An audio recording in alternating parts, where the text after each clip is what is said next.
飞鸿97很可能采用的是我们国家自行开发的小型或者是中型涡扇发动机，因此它的航程是足够的。那么最大飞行速度呢，有可能在700到900公里之间。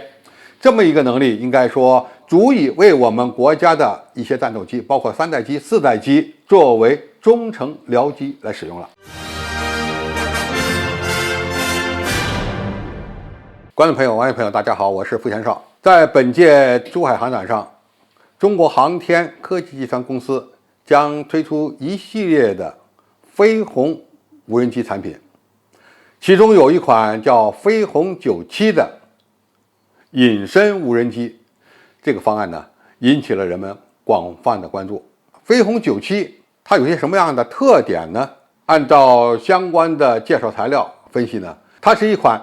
中程高速隐身插大一体无人机。它的外形设计很有特点，机身细长，动力装置的进气口设置在机身背部，主翼采用的和一般的飞翼式无人机比较类似的平面形状，就是前圆后掠，后圆呢呈 M 型。它的尾翼和一般的隐身无人机比较类似，是外张式的 V 字形的双垂尾，将发动机喷口包裹在两个垂直尾翼之间，因此无论是它的雷达隐身效果还是红外隐身效果都非常突出。该机的机身采用多棱锥体的截面，在机腹处可能设置有机内弹仓，在执行任务的时候呢，它的机腹弹仓就可以挂载各种各样的不同的载荷，比如说空对地的导弹和滑翔炸弹等等。至于它的尺寸、重量，目前还没有相关的信息透露，但是从图片上看呢，该机的个头还是不小的，接近于一架有人驾驶的轻型飞机。从它的总体布局来看，它飞的应该比较快，因此前面它给冠上了中程高速这几个字儿。那么什么是中程呢？也就是说，它的飞行距离可以和一架中型或者是大型的战斗机相当。高速呢，这里讲的高速，我个人看法不是超音速飞行，尽管它是个固定的飞机，机翼的后来角也比较大，但是从其他的方案上来看，应该说它要想实现超音速飞行还是有一些困难的。这里的高速指的是和其他的插大一体无人机相比，它的飞行速度比较高。比如说最大平飞速度800多公里、900公里，我觉得这个定位可能相对来讲更准确一点，因为普通的采用螺旋桨发动机作为推进系统的插大一体无人机，它们的巡航速度大概在200公里左右，最高飞行速度恐怕也就在300-400公里这个范围。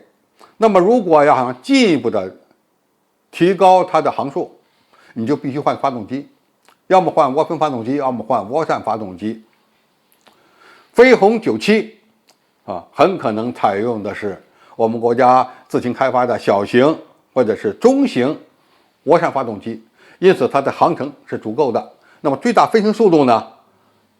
有可能在700到900公里之间。这么一个能力，应该说足以为我们国家的一些战斗机，包括3代机、4代机，作为中程僚机来使用了。那么就和有人驾驶的战斗机协同配合，前出侦察，必要时用它自己携带的弹药，在有人驾驶的飞机的指挥下，对敌方的目标发动精确打击。当然，这样的一款飞行速度比较高、隐身性能比较好的高速无人机呢，它也可以单独的执行一些危险性比较高的任务，比如说对敌方纵深的目标实施侦察，对一些时间敏感目标发动即时打击。纵观世界军事强国，拥有类似的飞行速度比较高、隐身性能比较好的中程插大一体无人机的国家呢，屈指可数。目前也就是美国搞过类似的产品，当然其他国家还搞过一些飞翼式的插打一体温机。但是飞翼式有一个问题，它的翼展比较小，航程相对来讲比较短，留空时间呢也比较短。如果要想增大它的留空时间，就必须采用展旋比比较大的主翼，而飞鸿97就是按照这么一个设计思路来开发的。我们祝愿这款性能先进的、具有较好隐身性能和较大航程的插打一体无人机能够列装我军的某些军兵种，或者呢走向世界，成为世界军用无人机领域的一个搅局者、竞争者。好，我们今天介绍就到这里，下期再见。